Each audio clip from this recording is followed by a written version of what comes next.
Hola, ¿qué tal? ¿Cómo están? Muy buenas tardes. Es un gusto saludarles. Veo muchas caras conocidas. Carlos, qué gusto. Jorge David, Antonio, Pablo, Alberto, Miguel, son los que veo ahora en mi pantalla.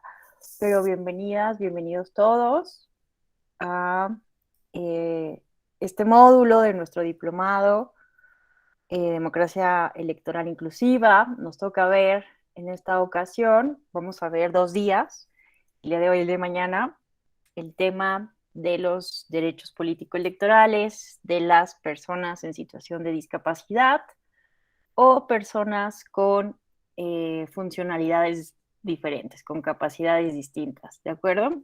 Entonces, eh, la idea es que en esta primera sesión podamos sensibilizarnos, entender juntas y juntos qué es la discapacidad, eh, un poco, pues sí, ver eh, cuál es su regulación, algunas cifras, estadísticas y el día de mañana analizar casos concretos resueltos por el Tribunal Electoral del Poder Judicial de la Federación.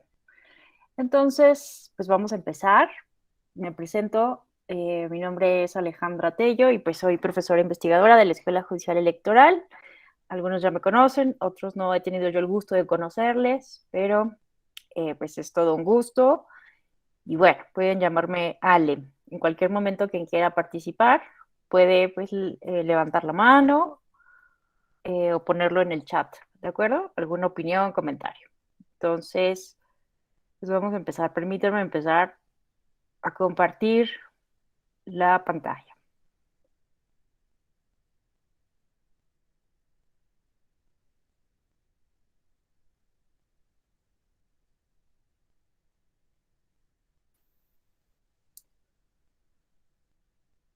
Listo. Entonces, vamos a empezar con un ejercicio. Yo les quiero preguntar a ustedes, ¿qué es la normalidad? ¿Qué significa ser normal? ¿Podemos hablar que un tipo de persona es normal? ¿Podemos decir que un tipo de familia es normal y que otro tipo de familia no es normal? Por ejemplo, podríamos decir que esta es la familia normal, ¿no? Personas blancas, madre, ¿no? Mujer, mujer cisgénero, hombre cisgénero, hijos. Podríamos decir que esa es la familia normal. ¿Por qué? ¿Qué podríamos decir de esta familia? Dos mujeres lesbianas. ¿Sería o no sería normal? O esta otra familia, dos hombres que adoptan un bebito, o esta otra familia, ¿sería o no sería normal?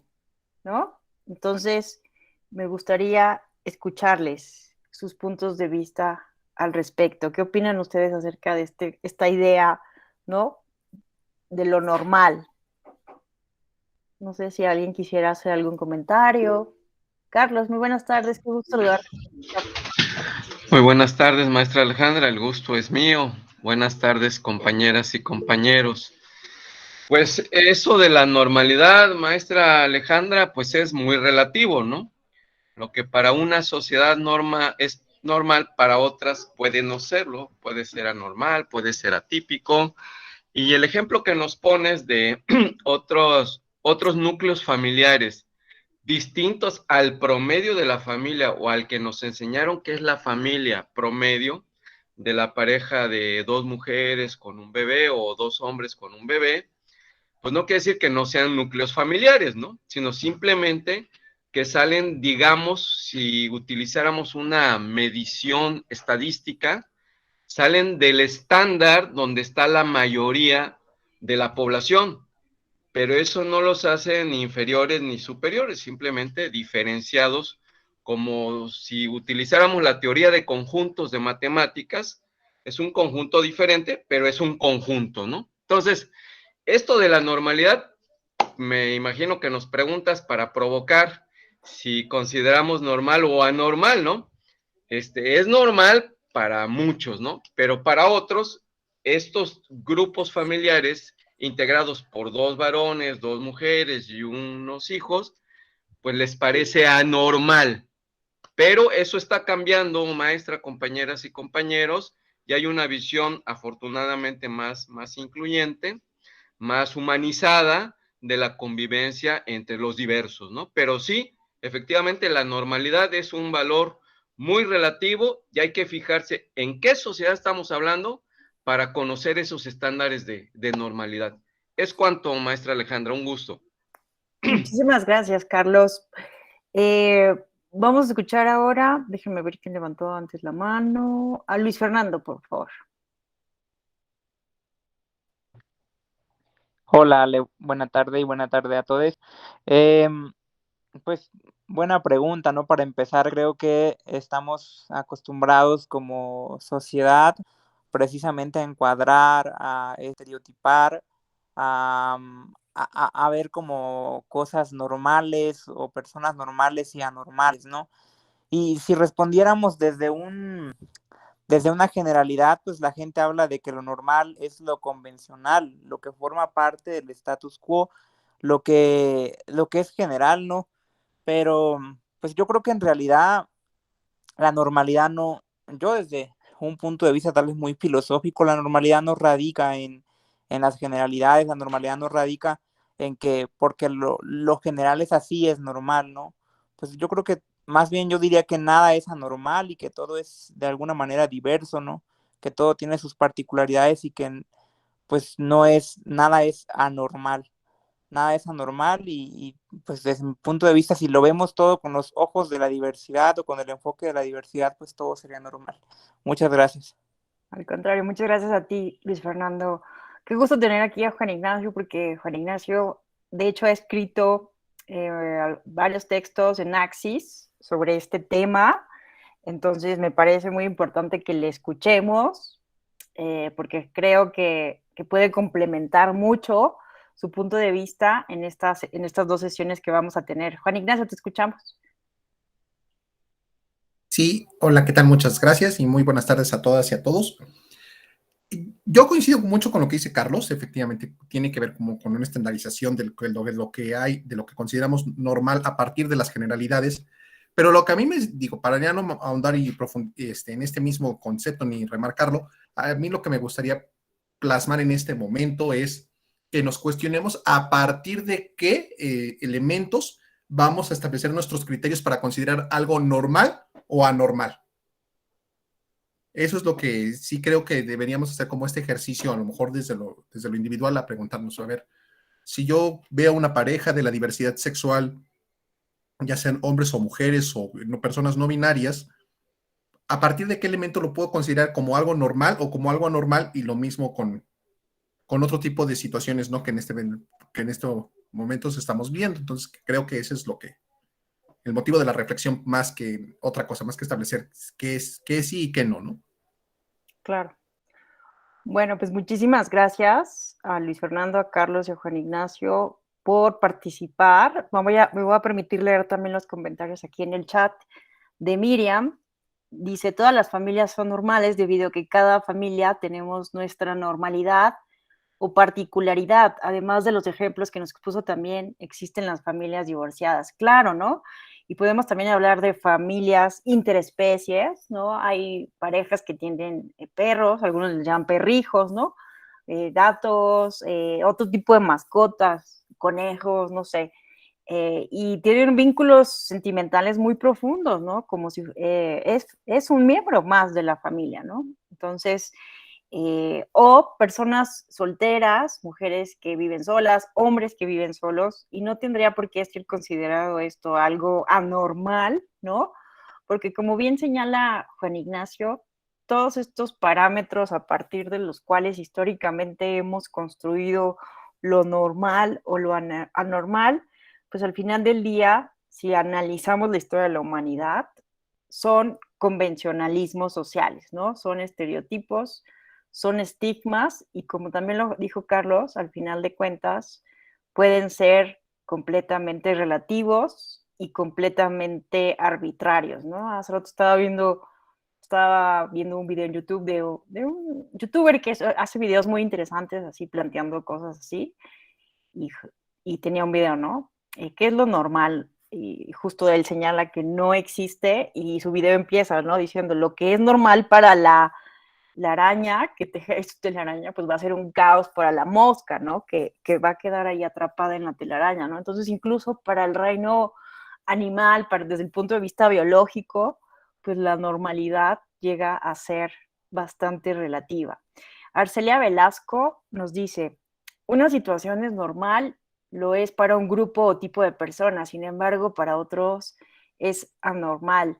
Y claro, pues tiene que ver esta idea, ¿no? Bueno, la norma, ¿no? Lo hemos visto en matemáticas, ¿no? Que es lo que se sale del promedio, de esta curva de Gauss famosa, pero bueno, incluso para los matemáticos, ¿no? Para los médicos que pueden hablar de situación o parámetros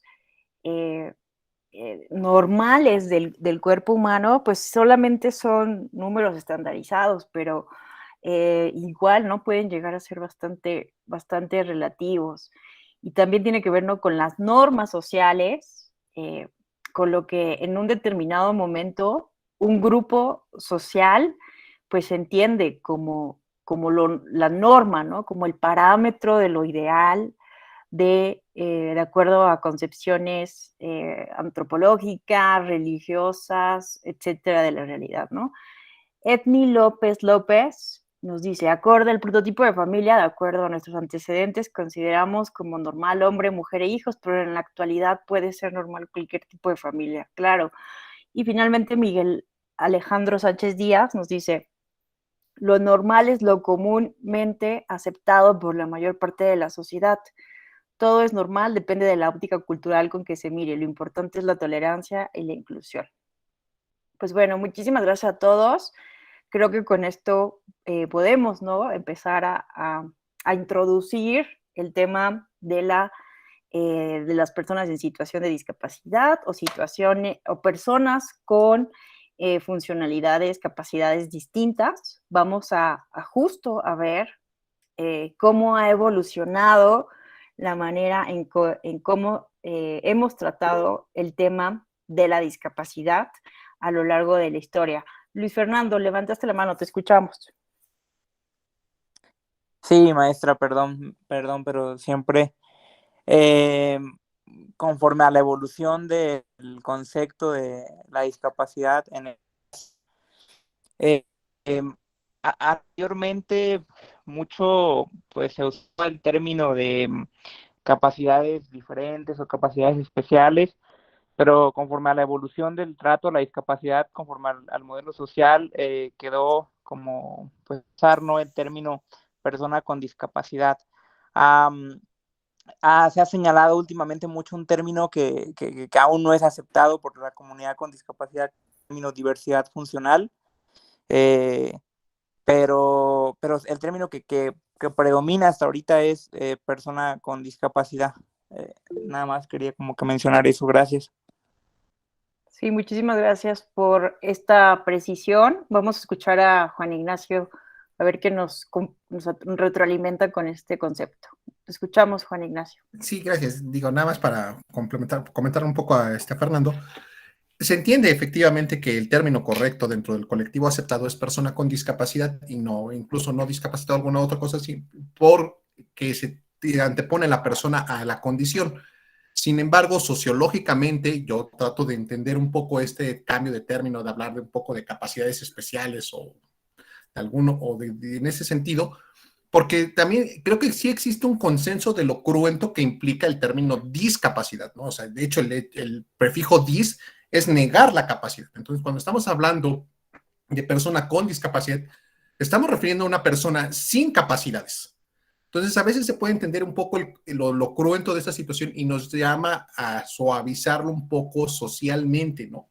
Creo que a veces por eso es que se adopta y si a veces, yo sí creo y trato de impulsar que si nos parece cruento, entonces ante lo complicado que puede ser hablar de la discapacidad, pues empecemos entonces a reformular el significado de la capacidad para determinar esta parte, ¿no? O sea, si estamos entendiendo que las personas con discapacidad sí tienen capacidades o tienen capacidad, pues creo que sí habría que entonces reformular lo que entendemos como sociedad y desde lo individual y lo colectivo como la capacidad, ¿no? Para poder entender esta parte, ¿no? Y digo, hay que entender esto, ¿no? A veces digo, sí, sí parece cruento, ¿no?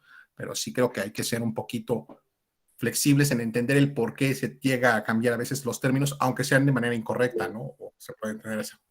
Creo que así lo entiendo y así lo establezco. Muchas gracias, Juan Ignacio.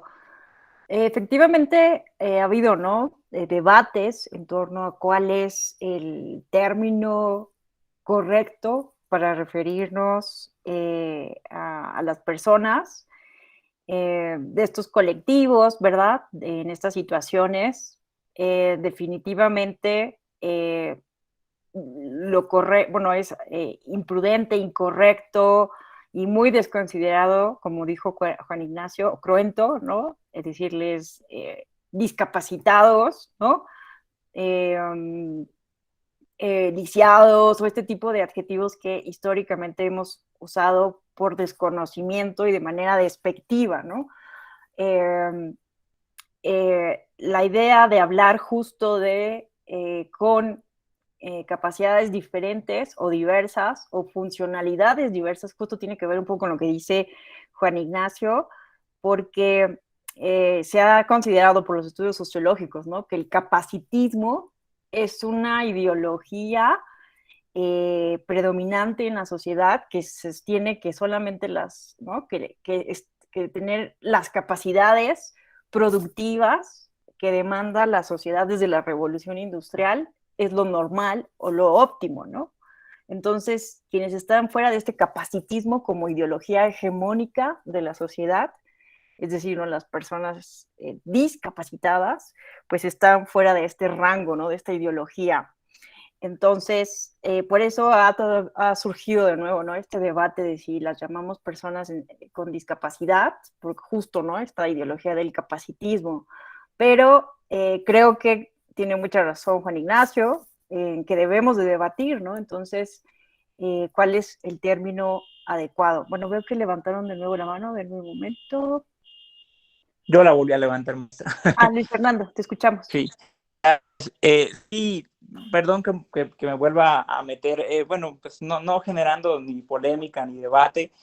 Esta cuestión de los términos en materia de discapacidad ha sido muy debatida a lo largo de los años, ¿no? Y capacidades diferentes o capacidades especiales, que fue un término que nos quedó como una cultura un tanto teletónica, ¿no? De esta política del teletón, ¿no? De ver a las personas con discapacidad como alguien con una condición diferente, ¿no? Sin embargo, pues, ¿qué decíamos en un principio cuando hablábamos de la normalidad, ¿no?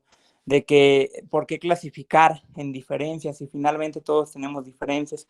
Al colectivo de personas con discapacidad, en lo general, no hablo solo por mí, hablo por muchos que he escuchado, cuando hablamos de capacidades especiales o capacidades diferentes, pues entonces hablamos de que la persona tiene otras capacidades, ¿no? Que tiene otras cuestiones diferentes, ¿no? A lo mejor se podía pensar que la persona pues puede volar o no sé, ese tipo de cosas, ¿no? Entonces, por eso es que tratamos de eliminar esos términos.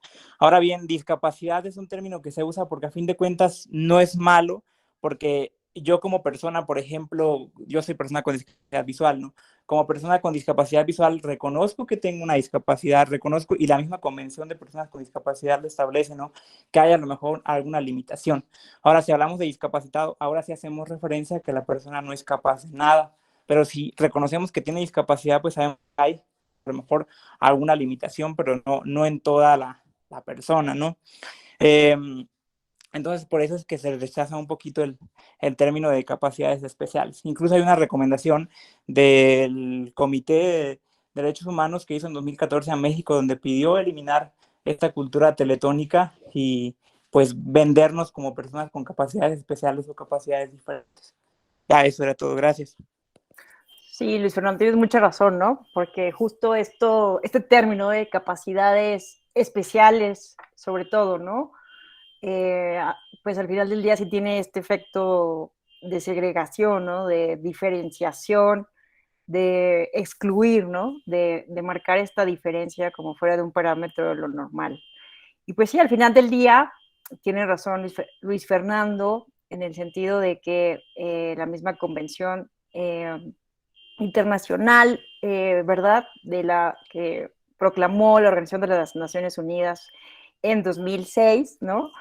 Y el modelo de inclusión social de la discapacidad, pues habla como el término más adecuado, personas eh, eh, con discapacidad o en situación de discapacidad, ¿no? Entonces es el término que vamos a usar en, en estas dos sesiones, pero pues bueno, creo que es un debate abierto y lo mejor siempre es escuchar a personas de los colectivos, personas, justo personas con discapacidad, preguntarles cómo prefieren ellas, ¿no? Ser nombradas, porque sería muy impositivo, ¿no?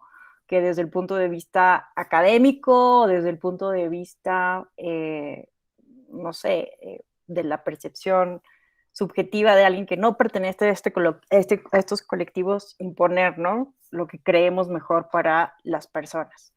Muchísimas gracias, Luis Fernando y Juan Ignacio. Vamos a continuar. Entonces, bueno, esto era como una primera cuestión que quería, ¿no? Como invitarles a la reflexión. Quería enseñarles este video.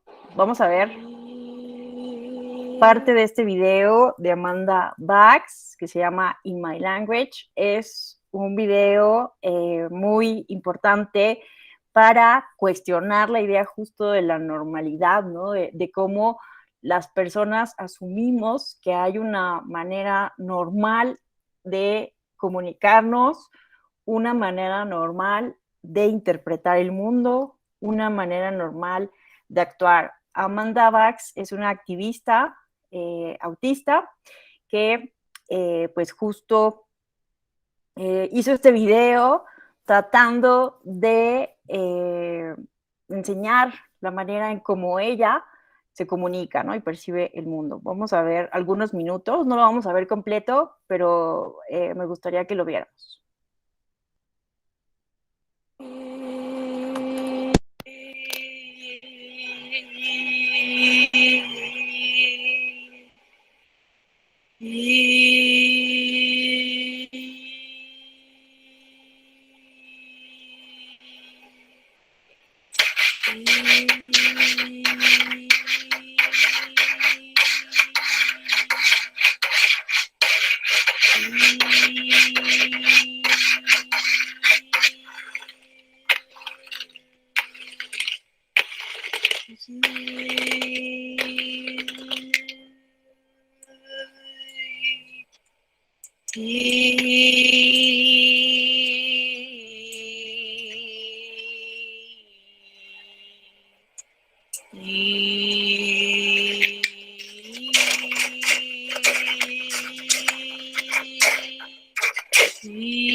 The previous part of this video was in my native language.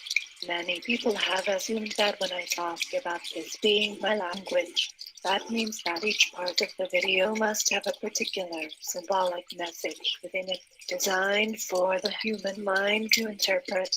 But my language is not about designing words or even visual symbols for people to interpret. It is about being in a constant conversation with every aspect of my environment, reacting physically to all parts of my surroundings. In this part of the video, the water doesn't symbolize anything. I am just interacting with the water as the water interacts with me. Far from being purposeless, the way that I move is an ongoing response to what is around me. Ironically, the way that I move when responding to everything around me is described as being in a world of my own. Whereas if I interact with a much more limited set of responses and only react to a much more limited part of my surroundings, people claim that I am opening up to true interaction with the world. They judge my existence, awareness, and personhood on which of a tiny and limited part of the world I appear to be reacting to. The way I naturally think and respond to things looks and feels so different from standard concepts or even visualization that some people do not consider it thought at all, but it is a way of thinking in its own right. However, the thinking of people like me is only taken seriously if we learn your language, no matter how we previously thought or interacted. As you heard, I can sing along to what is around me. It is only when I type something in your language that you refer to me as having communication. I smell things.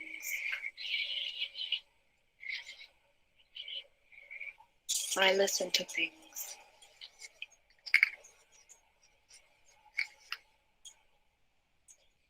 I feel things.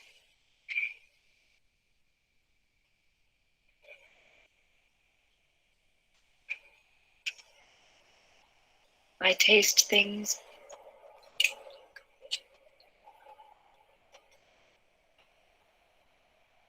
I look at things. It is not enough to look and listen and taste and smell and feel. I have to do those to the right things, such as look at books and fail to do them to the wrong things, or else people doubt that I am a thinking being. And since their definition of thought defines their definition of personhood so ridiculously much, they doubt that I am a real person as well. I would like to honestly know how many people, if you met me on the street, would believe I wrote this.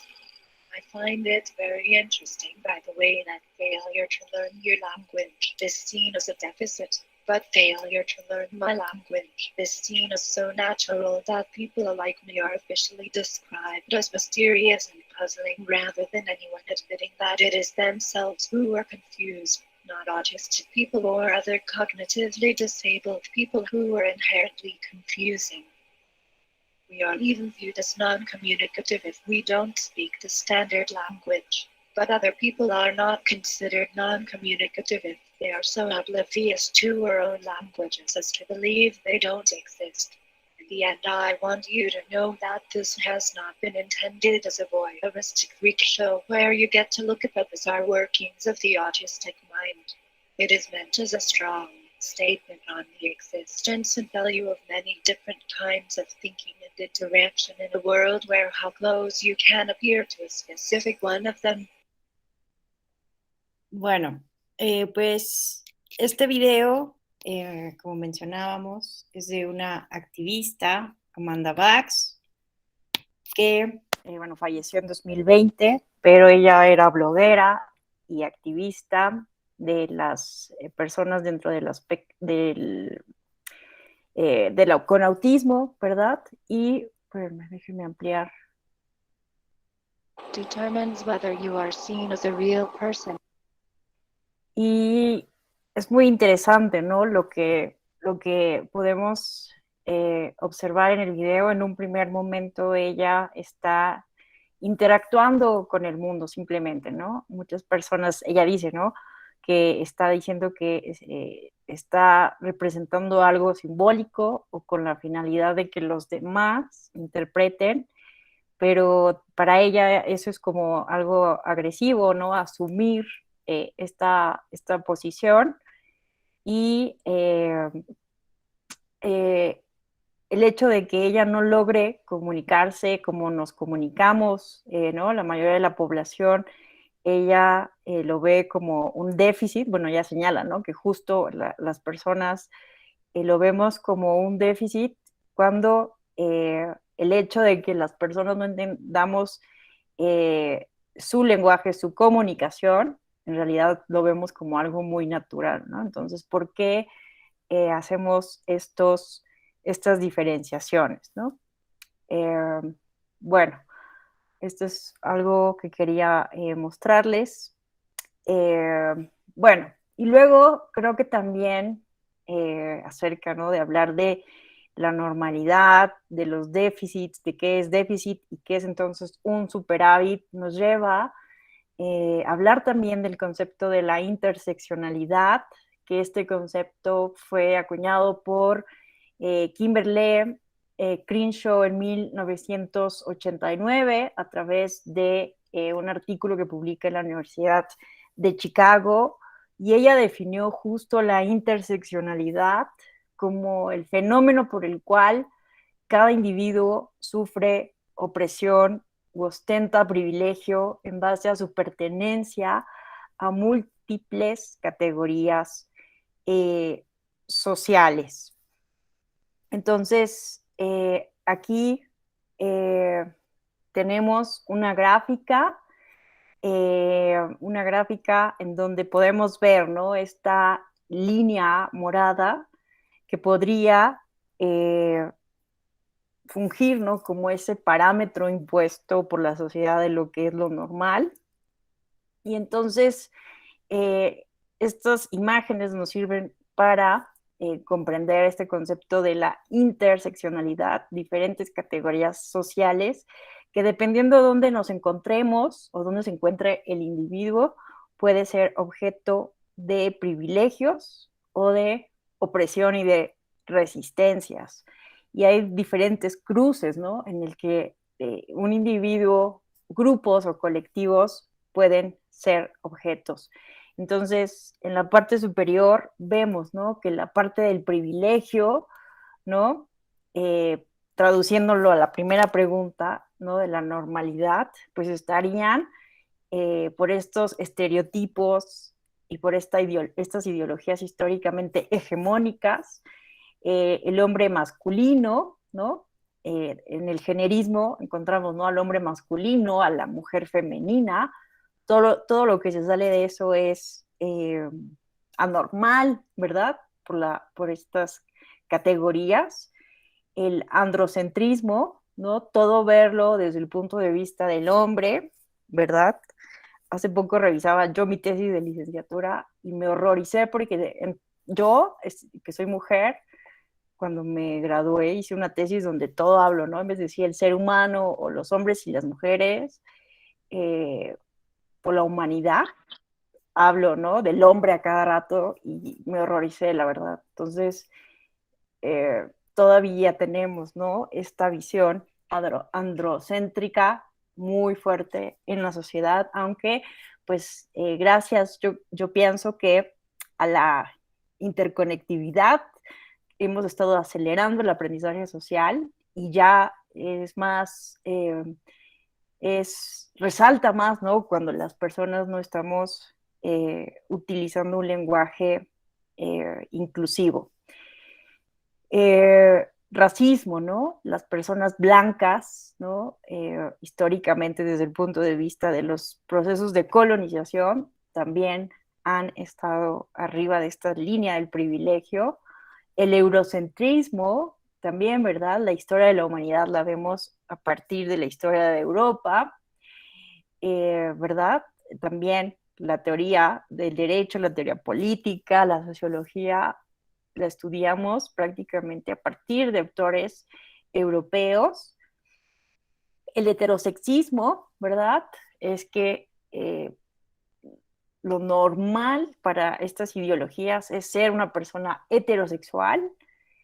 Y aquí llegamos, ¿no? A lo que decíamos del capacitismo, esta ideología en el que las personas deben ser funcionales sin ninguna diversidad funcional, ¿no? Es por eso que comentábamos con Luis Fernando que por eso todavía sigue generando ruido, ¿no? La palabra discapacidad, pero entiendo completamente lo que nos mencionaba y parece ser que sí es el término más consensado, ¿no? Pero cada vez hay más literatura en torno a cuestionar esta ideología del capacitismo y por ello, ¿no? Hablar entonces de las personas con diversidades funcionales, pero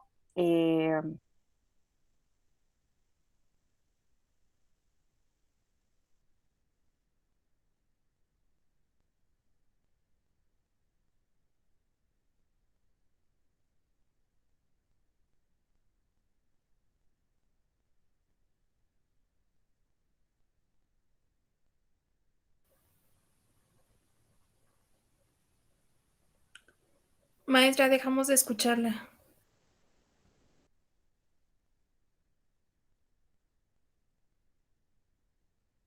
Parece que tiene problemas con su internet. Un momento, por favor.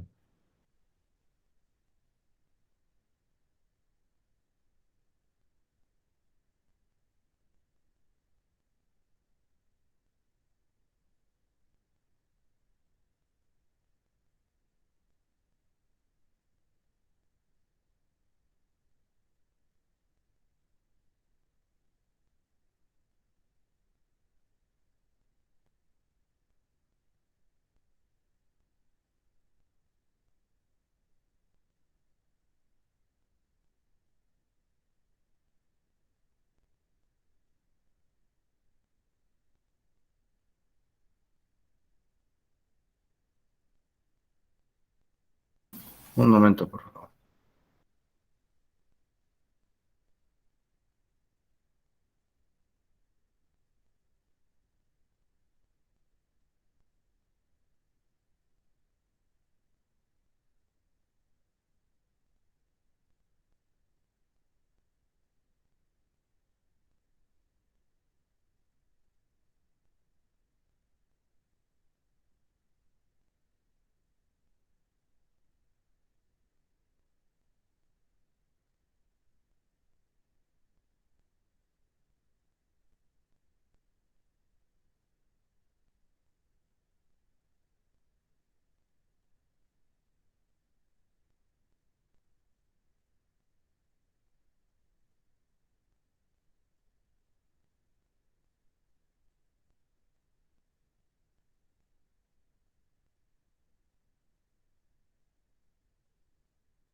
hola, hola.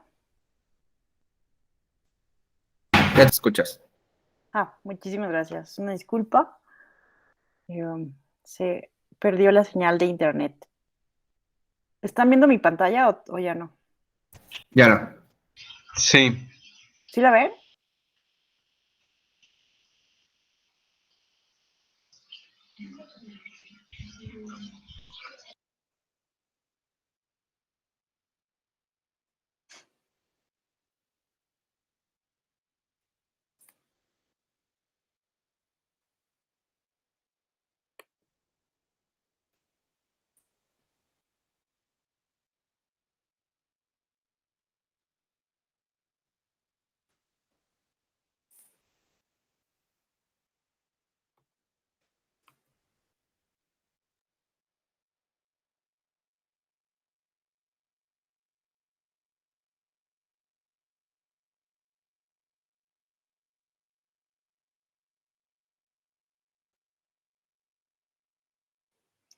Listo, perdón. Tuve que salirme y volver a entrar. Denme un momento. Una disculpa.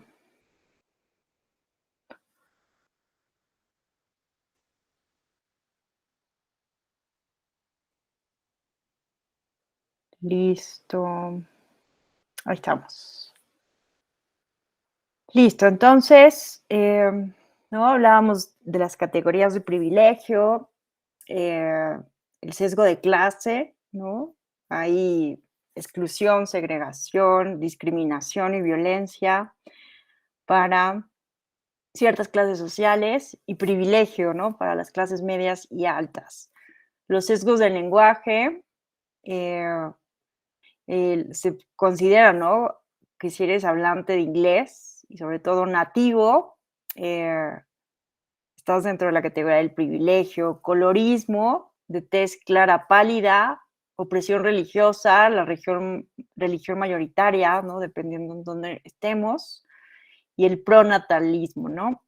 Ser fértil se considera también una categoría privilegiada, normal, ¿no?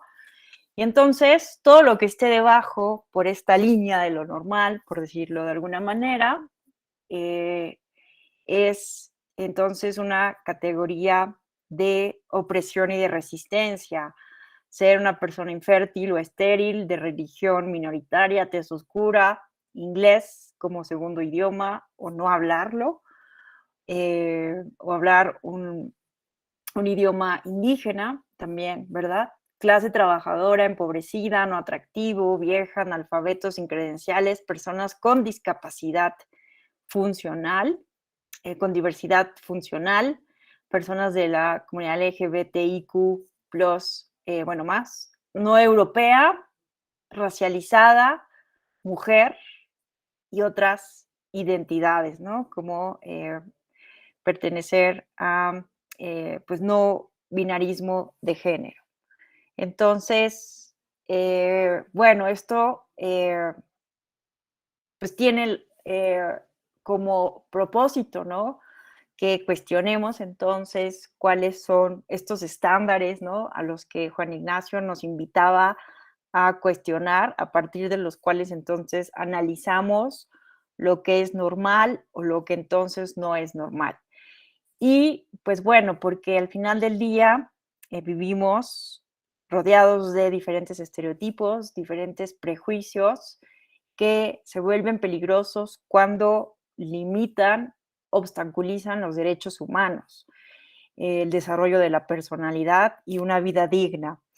Y vamos a ver nosotros, justo en estos dos módulos, cuáles son los efectos entonces de la limitación de los derechos políticos, electorales y otros derechos humanos relacionados con estos derechos electorales, específicamente de las personas con discapacidad. Entonces, bueno, la invitación entonces en estas dos sesiones es cuestionarnos a nosotros mismos y romper prejuicios, ¿no? Entonces, aquí les quiero enseñar algunos prejuicios que podemos ir rompiendo en relación a las personas con discapacidad.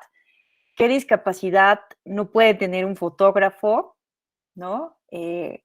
Pensaríamos inmediatamente cómo va a haber un fotógrafo con una discapacidad visual.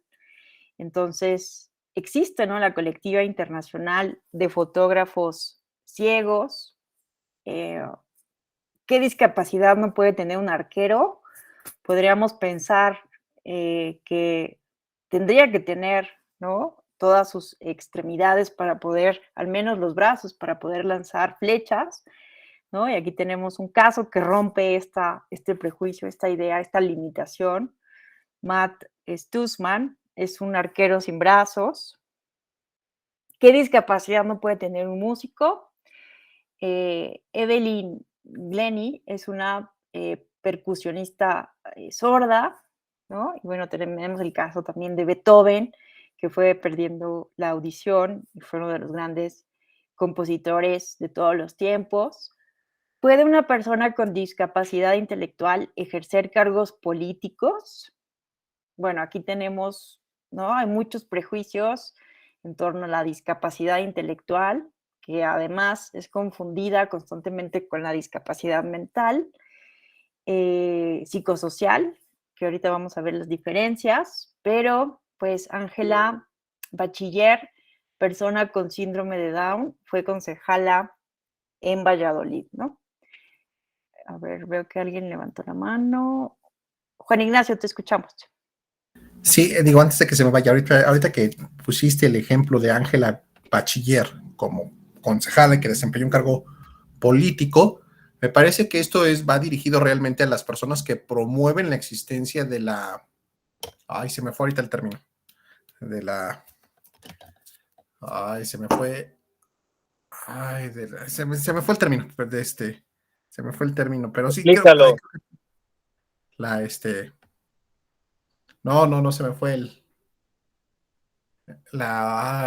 se me fue ahorita que lo recuerdo, ahorita, perdón, se me fue. No te preocupes, ahorita que te acuerdes, nos interrumpes para escucharte. Luis Fernando, te escuchamos.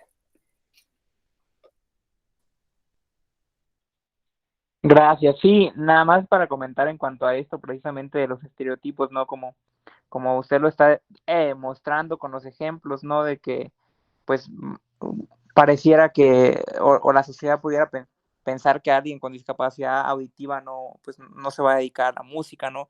Y cuando tú, pues, convives o sabes de ellos, pues sabes que la música les puede encantar, ¿no? O otro estereotipo que luego se da, por ejemplo, en cuanto a las personas con discapacidad visual, y eso me ha pasado mucho, es que a fuerza la sociedad piensa que las personas con discapacidad visual todos tenemos que saber tocar un instrumento, que nos va a gustar cantar, no digo yo a mí la guitarra nomás en cuanto la toco de tocarla, no que la sepa manejar. Entonces, esos son pues, algunos estereotipos, ¿no? O prejuicios, como usted dice. Claro. Qué bueno que nos comentas esto, ¿no? Porque se van generando estereotipos, ¿no? O ideas, como también la idea de que las personas con síndrome de Down son angelitos, ¿no? O cosas así, con lo que dices muy bien, ¿no? Que las personas con algunas discapacidades desarrollan otras habilidades y que entonces hay que fomentar que se vayan hacia esos lados, ¿no? Cuando en realidad, pues, como vamos a ver ahorita, la discapacidad se genera por las barreras sociales, culturales, ideológicas que la sociedad vamos imponiendo a las personas con alguna disfuncionalidad física, mental, intelectual, ¿no? Entonces, Sí. bueno, Juan Ignacio, ¿ya te acordaste? Ah, perdón. Sí, ya me acordé. Perdón, de los promotores de la interdicción electoral. Ah, claro. Bueno, sí, ahí va dirigido realmente para ellos. Creo que derribar ese prejuicio, ¿no? Y creo que lo hemos visto en el mundo democrático y de personas que ocupan posiciones de poder que sí son promoventes activos de esta figura y que a veces de repente dicen, es que yo estoy en favor de la discapacidad. Sí, pero soy promovente de la interdicción electoral. Creo que sí, es para eso. Claro. Luis Fernando, te interrumpimos. ¿Estabas comentando otra cosa? Sí, eso que comentaba usted también nada más, de que luego otro prejuicio o estereotipo es que las personas con discapacidad desarrollan, ¿no? otras capacidades, incluso llegan a decir, bueno, tiene discapacidad, pero es que pues Diosito le dio otras capacidades, ¿no? Cuando en realidad pues eso es un estereotipo, porque lo único que hace una persona con discapacidad es que a raíz de la discapacidad que tenga, en este caso, si mi discapacidad es visual, por ejemplo, pues por lógica, tanto biológica o sensorialmente, pues obvio voy a potencializar el oído o los demás sentidos, pero esa es una cuestión pues cerebral, no tanto estos mitos de las múltiples capacidades que te da Diosito. Claro, sí. Muchísimas gracias. Qué enriquecedor, ¿no? Contar aquí con Luis Fernando y con Juan Ignacio, porque pues van complementándonos, nos retroalimentan y aprendemos, ¿no? De ellos que viven directamente situaciones de discriminación y que justo pues también forman parte de estos colectivos. Juan Ignacio, levantaste la mano. Sí, es que ahorita que estaba comentando Fernando, muchas veces se dice que las personas con discapacidad son buenos deportistas, ¿no? Y que traen mejores resultados que los deportistas sin discapacidad en México. Pero también hay que comentar que muchas veces esta parte del deporte o refugiarse en ese sentido es porque muchas veces solamente la persona con discapacidad es donde puede ejercer a plenitud su personalidad o sus capacidades propias en dignidad. Entonces creo que muchas veces el reducir esta parte a estos espacios estamos afectando no solamente los derechos humanos, sino la dignidad personal de estas personas, y lo hemos hecho en el colectivo. Y también hay que decirlo, creo que también en el colectivo de personas con discapacidad hemos atentado contra la dignidad de otras personas con discapacidad, generalmente de quienes ocupan mejores posiciones en la escala social, frente a quienes no la ocupan. Y la otra parte, pues es que es cierto también, es que desarrolla otros talentos, otras habilidades, pues sí, porque uno entiende que ante lo complicado que es competir y derrotar el capacitismo, pues tienes que empezar a crear o a echar mano de otras cosas que te permitan compensar tus disfunciones y que te permitan más o menos competir en ese sentido. Entonces, a partir de eso, pues desarrollas otras habilidades, no capacidades, otras habilidades. Claro. Luis Fernando. Ay, sí, perdón, es que comenta Juan Ignacio, es interesantísimo porque muchas veces, desafortunadamente, la sociedad se rige por un capacitismo que está incrustado a más no poder en todo, ¿no? Entonces, las mismas personas con capacidad, eso ya comentando muy, muy internamente, que nosotros mismos a veces fomentamos ese capacitismo, porque a lo mejor pasa, como dice Juan, en el deporte o incluso en lo profesional, ¿no? Yo, por ejemplo, en la prepa viví situaciones de discriminación y entonces a raíz de eso yo me volví enérgico conmigo mismo pues yo me juraba que siempre tenía que ser como que el mejor. Luego cuando llego a la universidad un maestro me dice, no, pues si a tus compañeros abogados les va a costar trabajo encontrar trabajo, valga la redundancia, a ti te va a costar 10 veces más, ¿no? Entonces, esas frases te quedan y tú um, te vuelves como muy contigo mismo y pues comienzas a desarrollar más en esta cuestión incluso hasta de competencia, ¿no? Pero eso es capacitismo. Eso no va y pues como dice Juan, atentas hasta contra tu dignidad también a veces. Claro, qué interesante que mencionen esto.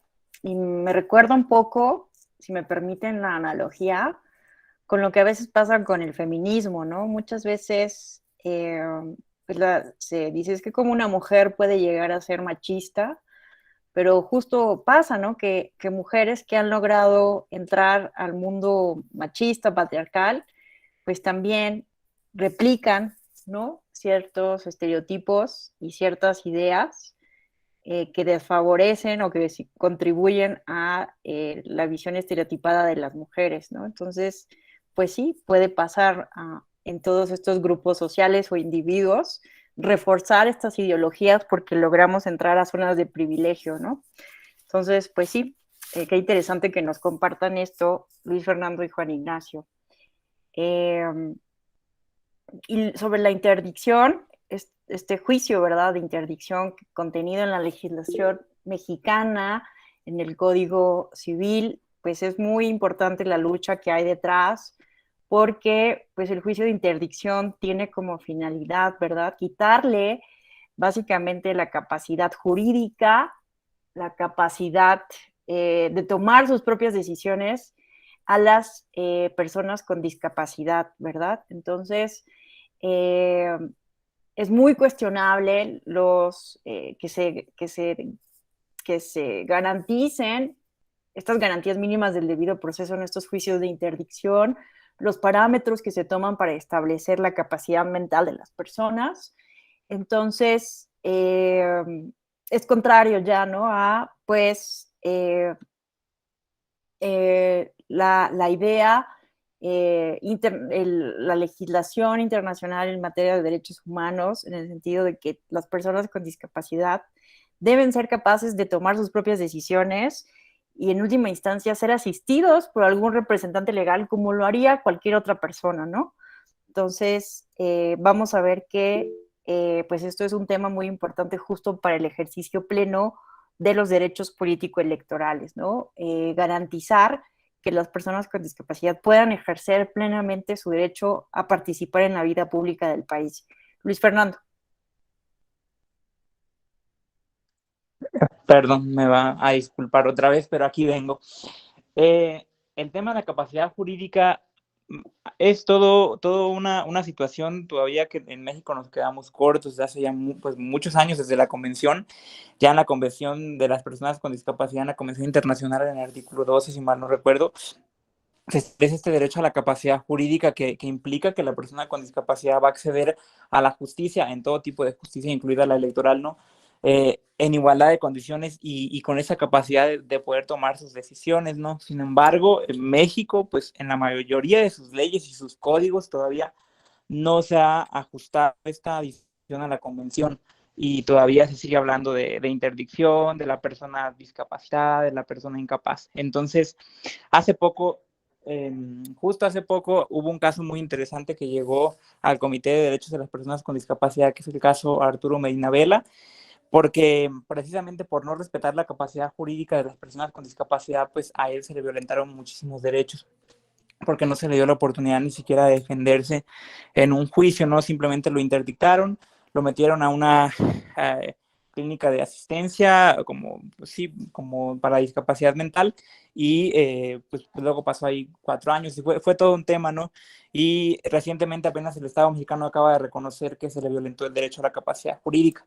En ese contexto, entonces, el Estado mexicano pues hizo la promesa a la familia de Arturo Medina Vela que pues se va a legislar en México referente al tema de la capacidad jurídica en las leyes y los códigos. Ojalá que lo haga. Eso era todo, gracias. Muchísimas gracias, Luis Fernando, por comentarnos este caso tan importante. Juan Ignacio, te escuchamos.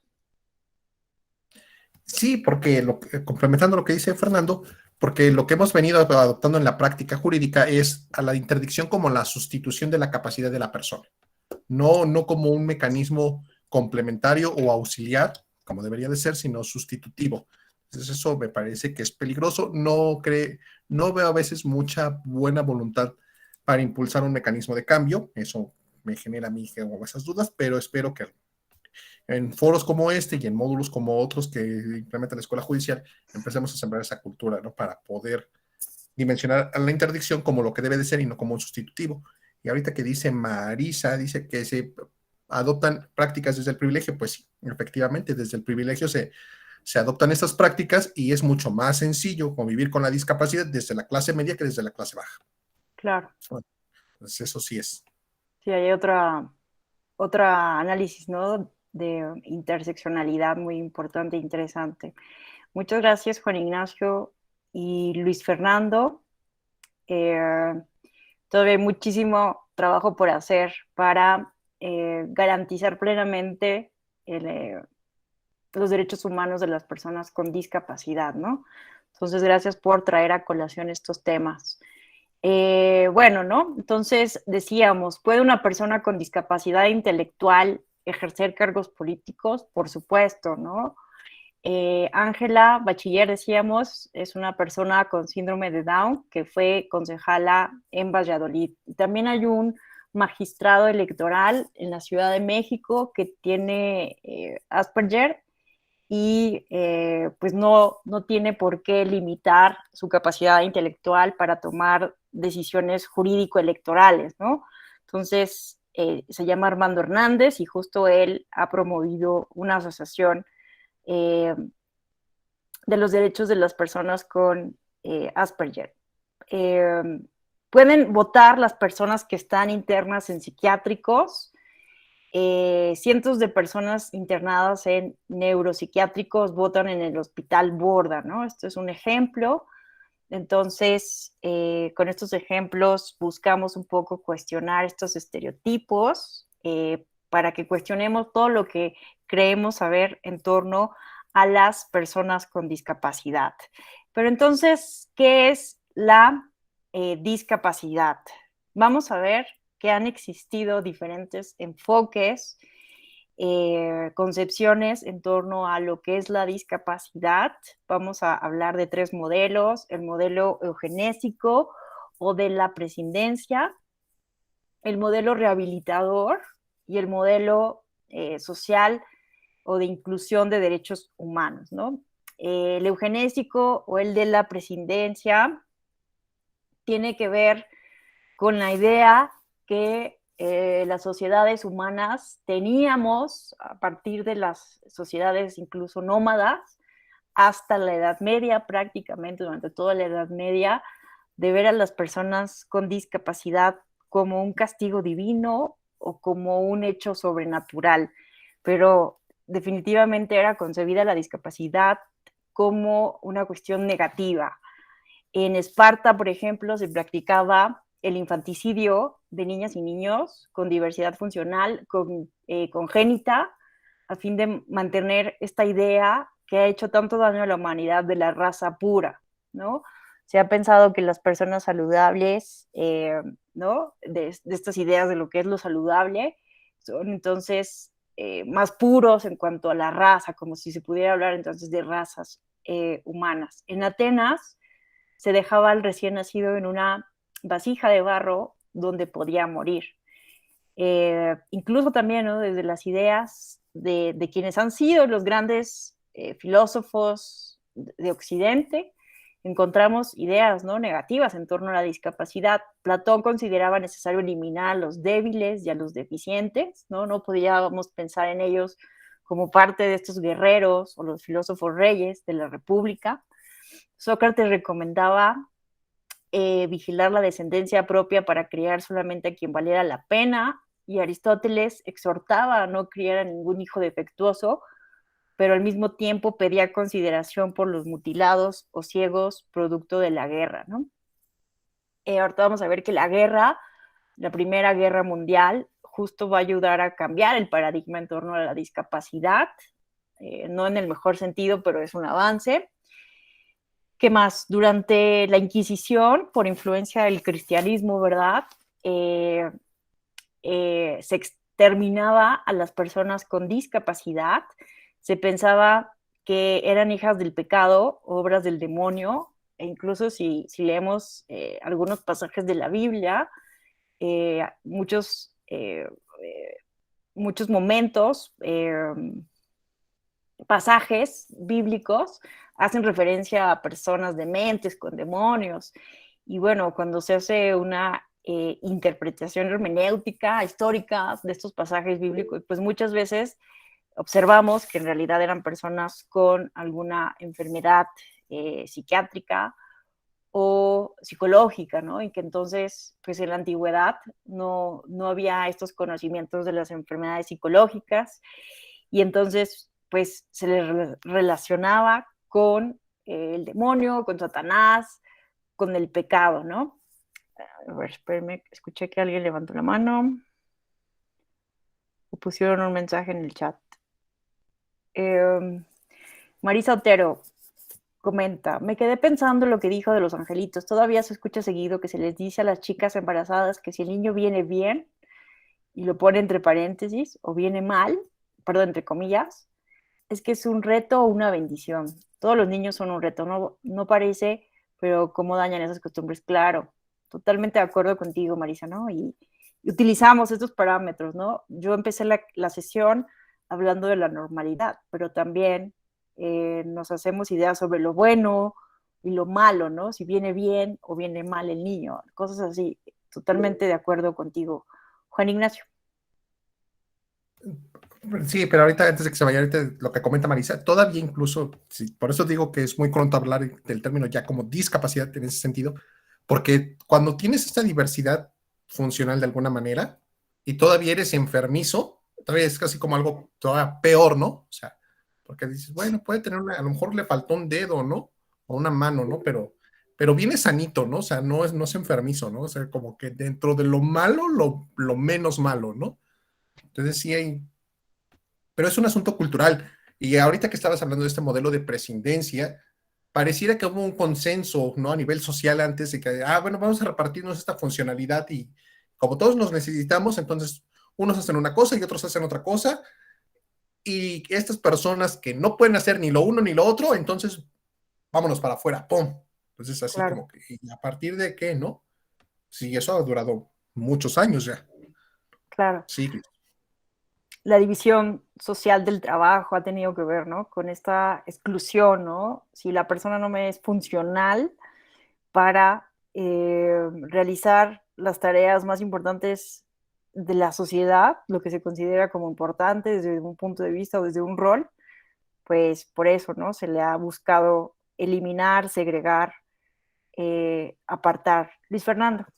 Sí, porque ahora ni siquiera el rol de cuidadores, ¿no? De algunas situaciones, o sea, digo, entiendo que hoy hemos cuestionado a partir del género que las mujeres sean como las cuidadoras, pero En este caso de personas con discapacidad, pues ni eso, ¿no? O sea, entonces como no puedes ni cuidar y necesitas que te cuiden y no queremos perder el tiempo en cuidarte porque perdemos mucho de la colectividad, pues entonces te segregamos, ¿no? Y te Claro. eliminamos. Pues creo que eso es así. Sí. Ahorita comento algo también de lo que dices de ser enfermizo. Ahorita les platico algo. Luis Fernando. Sí, ahorita que hablaban de esta cuestión de cómo ha sido evolucionado un poquito el término, ¿no? De que llegaron a considerar que las personas con discapacidad eran castigos de Dios y que ahora incluso, bueno, ya luego angelitos, ¿no? Aún el término todavía, angelitos todavía se usa. Ay, es que eres un angelito de Dios. A veces nosotros mismos como personas con discapacidad también, como que no acabamos, no nos cae el 20 de que la discapacidad está en las barreras y no en uno y pues nos preguntamos, ¿no? Oye, ¿y cuál es tu problema? ¿Qué problema Claro. tienes tú?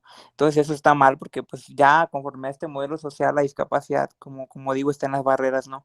Y de esto de angelitos, pasa mucho que sí todavía lo piensan, incluso a veces ay, se me fue la palabra, pero se piensa que la persona con discapacidad no tiene sexualidad, vaya, que no desarrolla la sexualidad. Yo me acuerdo que estaba como en tercero de prepa y una de mis maestras cuando hablaban de cuestiones de sexo, la maestra era como de, ay no, Fernando, que se tape los oídos, por favor, porque pues él no sabe de esas cosas, ¿no? Entonces se piensa que la persona con discapacidad ni siquiera desarrolla su Claro. sexualidad. Sí, gracias. Ay, Dios. Juan Ignacio, en lo que me recupero. Sí, perdón, es que ahorita lo que está comentando Fernando, pues tiene que ver con la infantilización de la discapacidad, ¿no? O sea, ese tipo de cosas, ¿no? Digo, a Fernando le pasó eso, ¿no? Que te tapes los oídos. A mí me pasó, y lo cuento como anécdota, iba yo a la preparatoria y estaba yo haciendo los trámites para entrar a la universidad y me gustaba una chica de la preparatoria. Y a mí me pasó que la subdirectora mandó a traer a mi mamá para comentarle que me gustaba una chica. O sea, fue como una sorpresa en su momento. ¡Oh! ¿Cómo es posible, no? O sea, es que es niña bien. Y mi mamá, ¿y qué? Mi hijo también, no.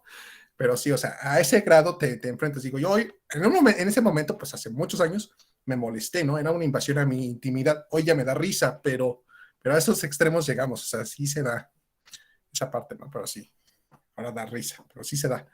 Pero es por eso, por la infantilización de la condición humana.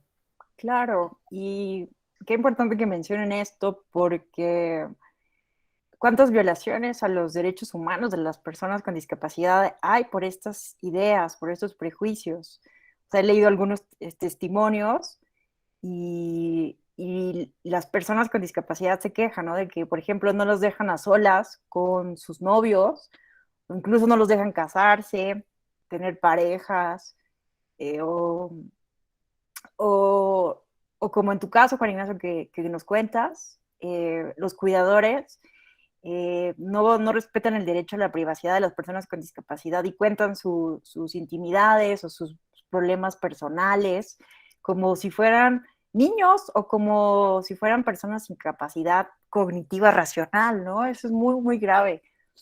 Bueno, y esos son algunos ejemplos, pero hay muchos más, ¿no? Donde se abusa sexualmente, se abusa psicológicamente, se les da pastillas para que se tranquilicen porque no se comprende, ¿no? Se piensa que hay agresividad, una gran cantidad de estigmas y de estereotipos, ¿no? Ahorita que hablabas de lo, vamos a escuchar, La esterilización de mujeres con discapacidad. claro, no, no, eso es gravísimo. Se les esteriliza, ¿no? Como si fueran que no, eso es lo más, de las cuestiones más, más graves, indignantes que, que sufren las personas con discapacidad. Sujei, te escuchamos. Hola, ¿qué tal? Buenas tardes a todos, y a todas también, por supuesto. Yo quiero retomar un poquito lo que mencionaban en el comentario de la compañera Marisa y también lo que pues poco a poco he ido escuchando tanto de Luis Fernando como de Juan Ignacio, ¿no? De repente el mismo prejuicio que creamos los adultos desde el momento de que una mujer está embarazada y le empezamos a preguntar, ¿no? ¿Qué harías tú si tu hijo nace con síndrome de Down y qué vas a hacer, si tiene algún problema físico? O sea, a mí me pasó, ¿no? Yo tengo una niña de casi 3 años y pues esas preguntas en algún momento fueron casi diario, ¿no? ¿Y qué vas a hacer? Y pues yo también me llegué a preguntar, ¿qué voy a hacer? Pero pues al final de cuentas creo que no, cuando ya uno empieza como a empatizar, como a tratar de comprender, ya no lo ves así como ni como un castigo de Dios, ni como algo, ni tampoco como una bendición, o sea, lo tratas ya de adaptar a la realidad y saber que no son personas, como bien lo ha dicho en varias ocasiones Luis Fernando, personas con algún problema o personas con o sea, que no puedan desarrollarse por sí mismas, ¿no? También como hace un momento mencionaban. Pero también está otra parte, ¿no? De repente yo quiero compartir bueno, de acuerdo a todo lo que está escuchando, esta anécdota de qué pasa, o sea, nada más pensamos que el niño o la niña puede venir mal en el nacimiento, pero a veces no nos damos cuenta que puede desarrollarse durante el crecimiento, ¿no? Yo tengo el caso muy cercano de una prima que yo me lleva como 2 años y cuando ella estaba en sexto de primaria, le detectaron un tumor en el cerebro, ¿no? Y pues lamentablemente perdió casi completamente la vista y desde ahí me acuerdo muy bien que quienes la limitaron a no estudiar, a que la niña quede en casa porque pobrecita, le van a hacer burla, no la van a entender, pues fue mi propia familia, ¿no? Y inclusive ahorita que mencionaba el caso de abuso sexual, eh, creo que mi prima en algún momento expresó y manifestó que una persona, que hasta la fecha pues no se sabe quién fue realmente, ¿no? Pero ella manifestó que una persona pues la tocaba indebidamente, ¿no? Y es grave porque a veces la propia familia o no les cree o simplemente lo deja pasar porque pues pobrecita, ¿no? O sea, como que la pobretearon tanto que ella mejor decidió encerrarse ella en su mundo y ahora la veo pues me da un poco como de, bueno, ahora que escucho todo esto, pues me da hasta coraje con mi familia, ¿no? Porque ella ni siquiera terminó la primaria por el hecho de, le van a hacer burla, ¿no? No va a poder. Este, y pues nada más así como comentario adicional, yo sé que esta no es la clase, estamos hablando de discapacidad, pero pues también a veces a los propios niños como que los prejuzgamos antes de que nazcan y cuando están en desarrollo, ¿no? Porque de repente también nunca falta el que, ¿y qué vas a hacer si tu hija es lesbiana? O sea, no va a pasar absolutamente nada, simplemente es cuestión de respeto y yo la vez pasada en la clase con el doctor José Ramón lo expresaba, a mí sí me preocupa mucho la educación que le estoy dando a mi hija, el cómo ella va a ver a sus compañeros de clase, si llega a tener un compañero con alguna discapacidad o con algún que se identifique quizá con algún otro género que no sea el propio o el que pues, nosotros decimos que es normal, ¿no? Como bien mencionábamos al inicio de la clase, cómo yo abordar esos temas con mi hija. Es una niña, pero pues bien o mal irles enseñando desde chiquitos, sí, de verdad hace la diferencia. Yo tocando el tema, por ejemplo, esto de que a veces ya me han preguntado, o sea, mi hija tiene casi 3 años y a los 3 años ya me están preguntando qué voy a hacer si mi hija es lesbiana o cosas así. O sea, yo en lo personal tengo muchos amigos dentro de la comunidad que hacen drag y de verdad mi hija cada que los ve se emociona y es un sentimiento muy padre porque digo, bueno, mi hija está creciendo en una sociedad completamente diferente a la mía y mi deber es enseñarle a respetar y hacerle entender que no tiene nada de malo ser diferente, lo malo es cuando juzgamos y cuando nos ponemos negativos ante todas estas situaciones, ¿no? Y bueno, esa es la opinión que yo quería compartir con todos ustedes. Muchas gracias, Hey, por compartirnos esto tan íntimo, tan personal. Es gravísimo, ¿no? Pues que justo dentro de nuestras propias familias, por ignorancia, por prejuicios, por miedo, ¿verdad? Limitamos los derechos humanos de las personas con discapacidad. Y esto último que mencionabas, ¿no? De enseñar a los niños, a las niñas, a las nuevas generaciones, que no es que,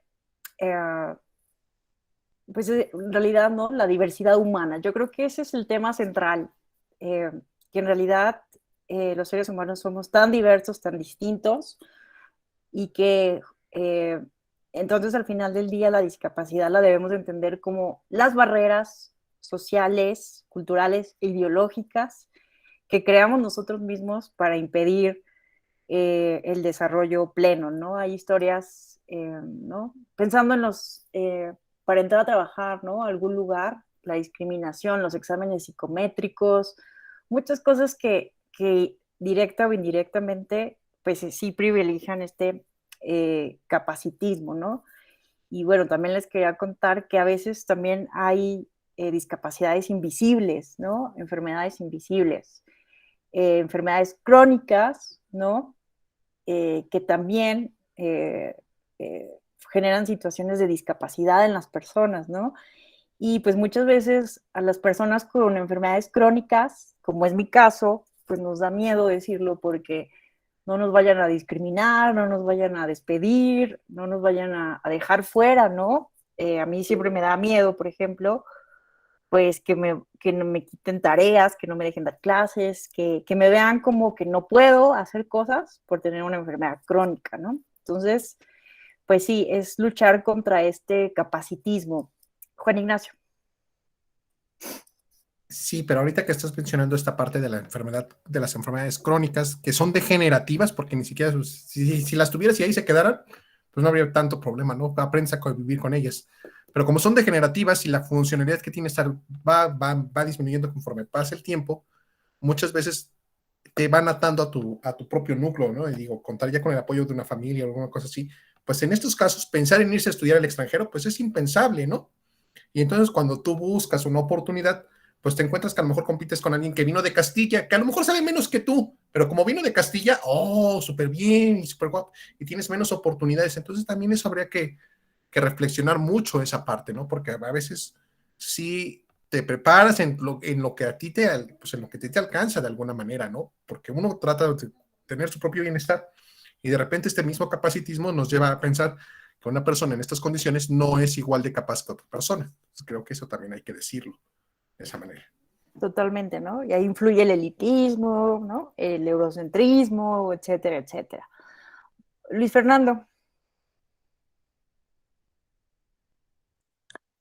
Qué importante eso que mencionaba usted, porque eh, eso es parte del capacitismo y es parte de mostrar también la vulnerabilidad, ¿no? Porque a fin de cuentas yo creo que todos tenemos condiciones de vulnerabilidad, todas y todos, pero puede ser que en el caso de una persona con discapacidad o alguien que tenga una cuestión crónica, pues no lo hace por ese miedo, ¿no? Porque ya de por sí nos sentimos vulnerables en varios sentidos, ya de por sí sentimos que podemos ser excluidos, entonces si tenemos una vulnerabilidad más, pues no la queremos mencionar, ¿no? Eh, yo me pasaba que cuando entré a trabajar, no hay cuestiones luego por inaccesibilidad, yo soy ciego, que no se pueden hacer y yo decía, no, pues yo lo tengo que sacar, yo tengo que ver cómo, yo no voy a decir que se me complica o que no es accesible porque a fuerza tengo que poder, ¿no? Y es no saber mostrar esa vulnerabilidad y que a veces incluso es parte de la misma exclusión y segregación del sistema y nosotros queremos suplir eso por este capacitismo que, como decía en un principio, está incrustado en todo. Claro, y ahorita que tocamos estos temas, pues es una de las preguntas que les quería hacer yo en este módulo, porque vamos a ver mañana casos que han llegado de personas con discapacidad que accedieron a un cargo de elección popular o que se registraron por una acción afirmativa, pero que piden, ¿no? Que no se publiquen sus datos sensibles, que no se revele qué tipo de discapacidad tienen, pero hay personas que han cuestionado este criterio de protección de sus datos personales porque justo se ha pensado que pues, si entras por una acción afirmativa de un grupo en situación de vulnerabilidad, es para representar esos intereses. ¿Y cómo vas a tener acceso con esos colectivos si no quieres que se revele, ¿no? Tu discapacidad? Entonces, pues ahí hay un tema delicado que me gustaría, si quieren ahorita, si no mañana, o que lo vayan reflexionando, ¿qué podemos hacer sobre esto? Juan Ignacio. No, yo sí quiero responder de una vez. A mí me parece que sí se debe proteger los datos personales, ¿no? Porque Sí creo que también hay un problema muy serio de manejo de datos personales en este país. Entonces, ¿a quién no le ha pasado que a su teléfono le están llamando para cambiarse de compañía? O sea, y hablamos de una situación muy ajena, ¿no? Que no te podría pasar si se revela tu condición física, más cuando es congénita, ¿no? En este caso. Muchas situaciones pudieran utilizar. Ahora, también el servicio público, pues también en estos cargos políticos, de alguna manera, pues también te generan adversidades, ¿no? Entonces, creo que ahí sí se debe ser muy cuidadoso en ese sentido. Pero eso no quiere decir el que yo me muestre a favor de proteger los datos personales y este tipo de situaciones, incluso de defender la no necesaria colectivización. O sea, si yo no quiero pertenecer a una asociación del colectivo, no me impide no creo que sea impedimento, que deba ser impedimento para ocupar uno de estos cargos.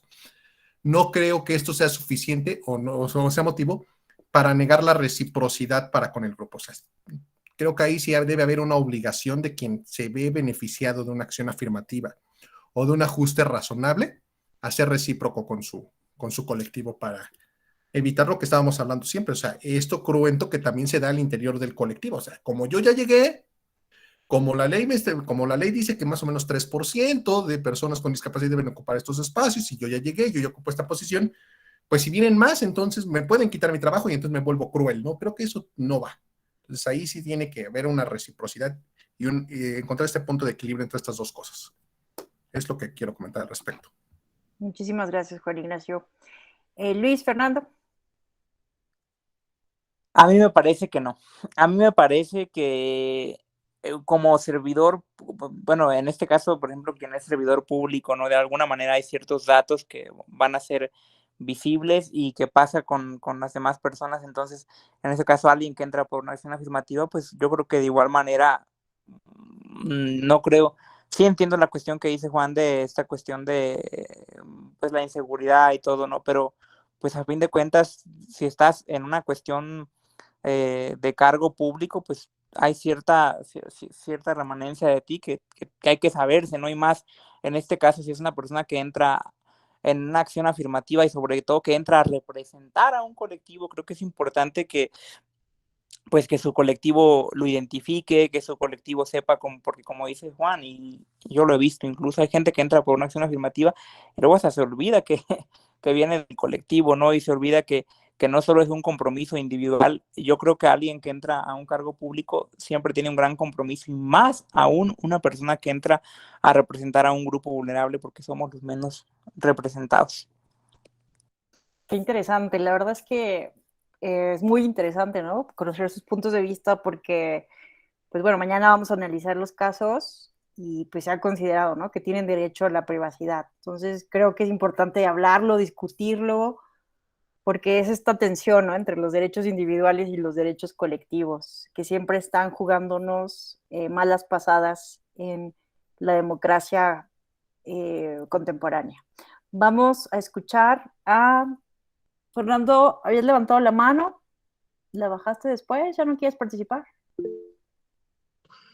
Sí, gracias, buenas tardes. No, nada más, coincido con el último compañero, yo creo que debe ser público, porque son representantes populares y precisamente una de las funciones de la reelección es o premiar o castigar, valga la expresión, a esos representantes populares, y es necesario toda la información.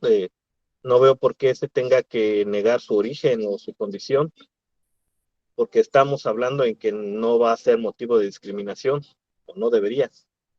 Entonces, yo no veo motivo para que no puedan expresarlo, y la misma ciudadanía poder justipreciarlos o valorarlos, ¿no? Y también, si han llegado por una acción afirmativa, pues, bueno, pues que ese grupo vulnerable o los grupos vulnerables puedan exigirle una agenda acorde a la representatividad que tiene. Es cuanto. Muchísimas gracias, Fernando. Pues sí, es un debate, ¿no? Yo no podría decir que es X o Y o que hay una resolución, una respuesta correcta, pero creo que justo debemos de hablar de estos temas para consensarlo colectivamente, ¿no? Llegar a un acuerdo colectivo de qué es lo que se debe de hacer, porque pues ante este temor, ¿no?, de que sean discriminados, es que se argumentó tanto por el INE como por el Tribunal Electoral que se protegieran sus datos personales. Pero muchas gracias por comentarnos sus puntos de vista. Mañana analizamos con calma estos casos. Simplemente para terminar como de visualizar los diferentes modelos, ¿no? Entonces, estábamos con que este modelo eugenésico de la presidencia se conoce así porque, pues, este va a ser como el primer paradigma de la humanidad. Pensar que las personas con discapacidad, entonces, son algo negativo para la sociedad, sufrieron un castigo divino, un hecho sobrenatural, mala suerte, y entonces hay que prescindir, ¿no? Por eso es el modelo de la presidencia, prescindir de ellos. Entonces, después, ¿no? Después se terminó, afortunadamente, el infanticidio, ¿verdad? Porque cuando los niños salían con alguna discapacidad, se les dejaba morir, como decíamos, o se les asesinaba. Y después empezó una variante de la marginación. Carlomagno, por ejemplo, decía que se podía esclavizar si te encontrabas a un niño con alguna discapacidad, con una malformación, los podías esclavizar, o se dejaban en las iglesias, y la iglesia empezó a jugar un papel muy importante para atender a estas personas, a este grupo de personas, pero con el tiempo empezó a aumentar y hubo muchísimas presiones para que el Estado se hiciera cargo de las personas con discapacidad, ¿no? Entonces, pues los monasterios que antes hacían asistencia privada, ¿verdad? Empezaron a hacerse una asistencia pública, ¿no? Pero entonces, vean qué crueldad de la humanidad hemos tenido, porque de asesinar, pues sí, de exterminar a las personas con discapacidad, pasamos a marginizarlas, ¿no? A verlos como los mendigos, como esas personas, ¿no? Pues tan solo pensemos en la historia de Disney, ¿no? Quasimodo, que pues era una persona que estaba en un convento, ¿no? Justo esa era la idea de las personas con alguna discapacidad. Posteriormente va a venir el enfoque, el modelo médico rehabilitador, en donde hay un avance sobre la visión que tenemos de las personas con discapacidad, sobre todo después de la Segunda Guerra Mundial, donde, pues desafortunadamente, de esta guerra tan sangrienta que vivimos en el siglo XX, aunque ya las otras guerras de la historia de la humanidad nos habían hecho, pues, buscar, ¿no?, enfoques para tratar a las personas con discapacidad, pero pues empieza con la ciencia, ¿no?, que empieza justo a desarrollarse con muchos fines bélicos en muchos casos, pues el Estado se empieza a preguntar qué vamos a hacer, ¿no?, con todas las personas amputadas, que tuvieron alguna malformación producto de la guerra, los heridos de la guerra. Entonces empieza este modelo de la rehabilitación, ¿no?, de necesitamos rehabilitar a esas personas que antes eran normales, entre comillas, y entonces necesitamos rehabilitarlos. Entonces empieza a verse aquí, ya no desde el punto de vista religioso, esotérico, sino como desde el punto de vista médico, como una enfermedad, como un impedimento completamente físico, pero como nos hacía referencia Luis Fernando, se seguía pensando que era un problema, ¿no?, de la persona. En este contexto también del enfoque médico rehabilitador, pues algo positivo que sucede en esta época, pues es la creación de la ONU, ¿verdad?, en 1948, y que en este momento, pues sí se va a reconocer el derecho a la igualdad, a la dignidad humana de todas las personas y el derecho a la no discriminación por situación de discapacidad. Pero, al final de cuentas, ¿cuál es el problema de la concepción médico rehabilitador? Pues que se considera que es un problema del individuo que está malito, ¿no?, por decirlo de alguna manera, para ser un poco más didácticos, Entonces necesitamos ayudarlo a que se cure, rehabilitarlo para volverlo una persona dentro de la normalidad, una persona sana, una persona dentro del estándar, ¿no? Que ayude a este capacitismo social. Entonces, bueno, estos dos enfoques, tanto el eugenésico como el médico rehabilitador, pues han tenido predominancia en ciertas épocas de la historia de la humanidad, pero hemos visto, ¿no? Que a pesar de que actualmente ahora vamos a hablar del modelo social de inclusión o de derechos humanos, de que es el paradigma que hoy se ha defendido dentro de las ciencias sociales, dentro de los organismos internacionales de derechos humanos, los colectivos de personas con discapacidad, todavía encontramos en la sociedad personas con enfoques de prescindencia o médico rehabilitador, ¿no? Seguimos viendo que conviven estos diferentes enfoques en la sociedad todavía, desafortunadamente.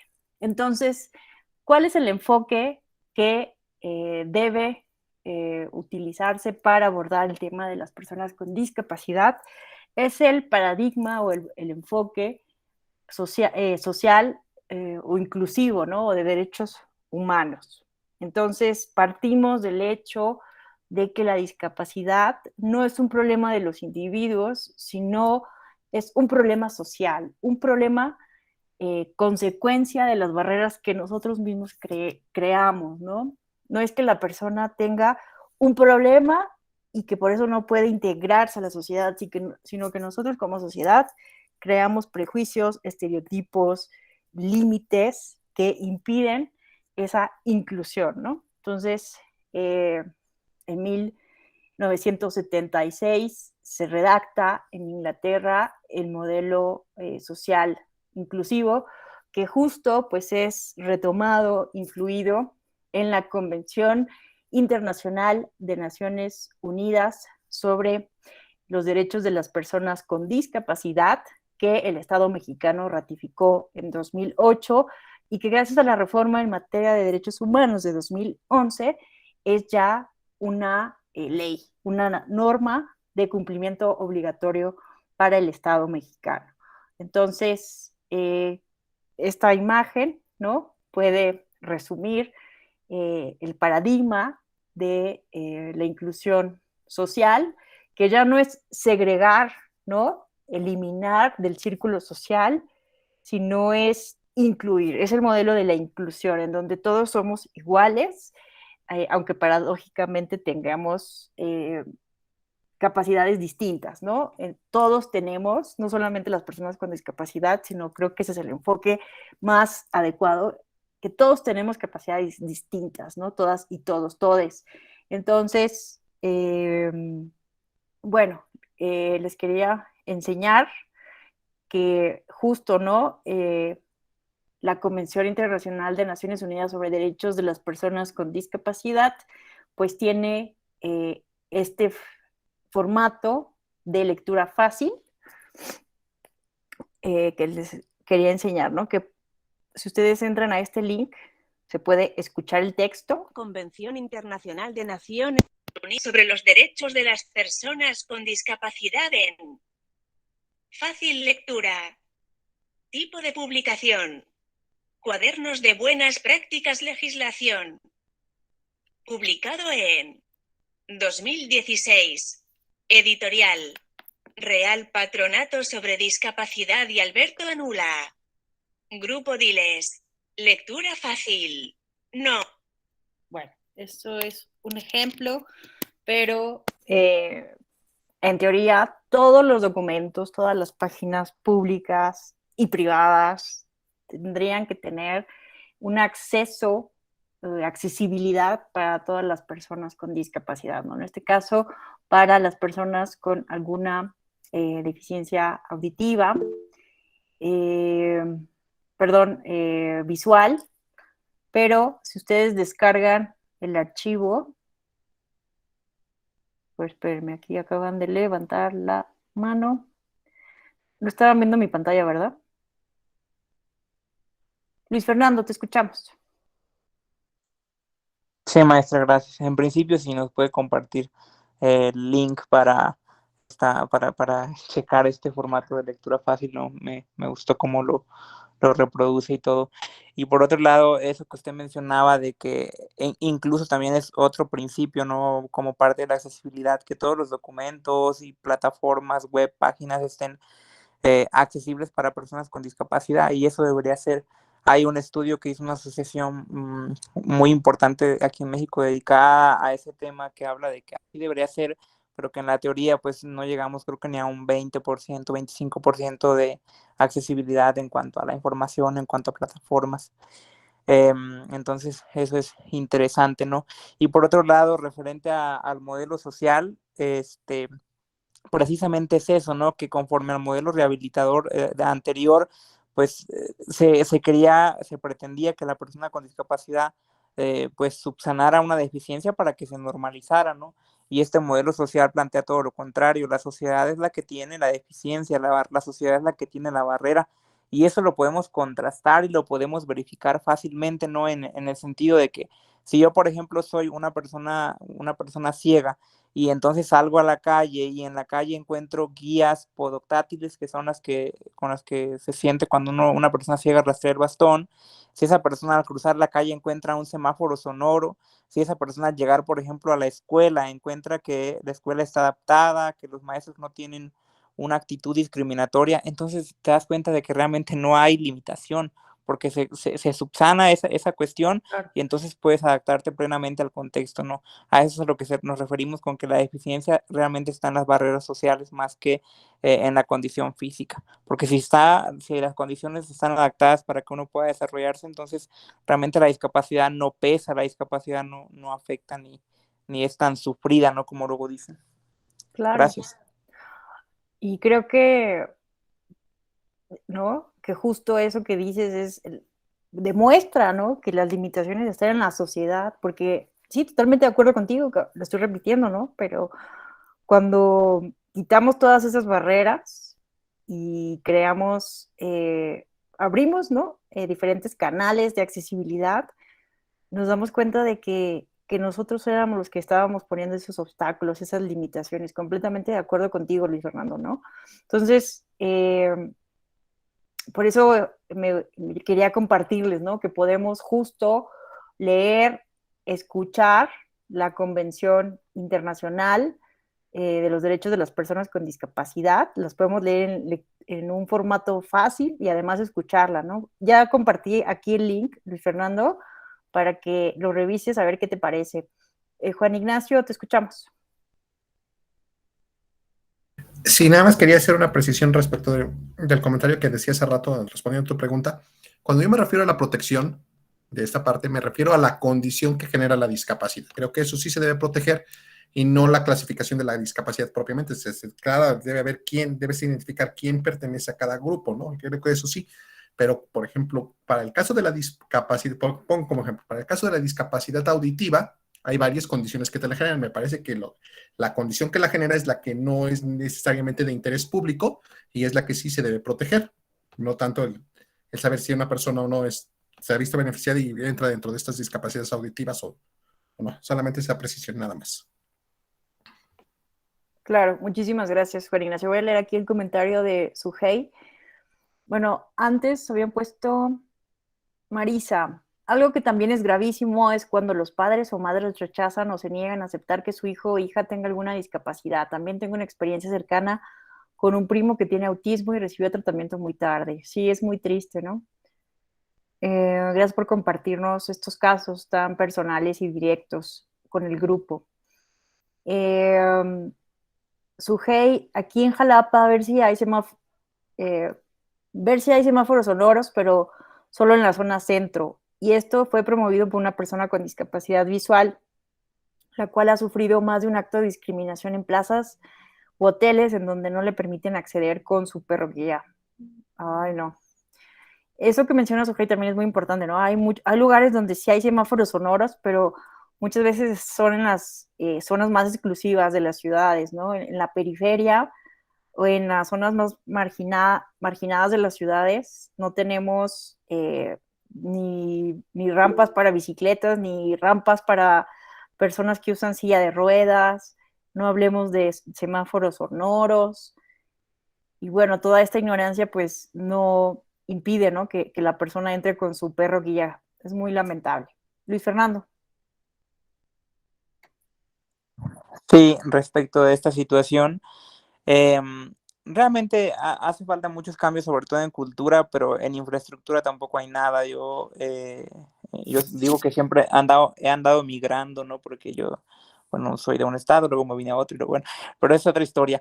El punto es que hasta hace un tiempo vivía en Morelia, Michoacán, y en Morelia, Michoacán no hay ningún semáforo sonoro.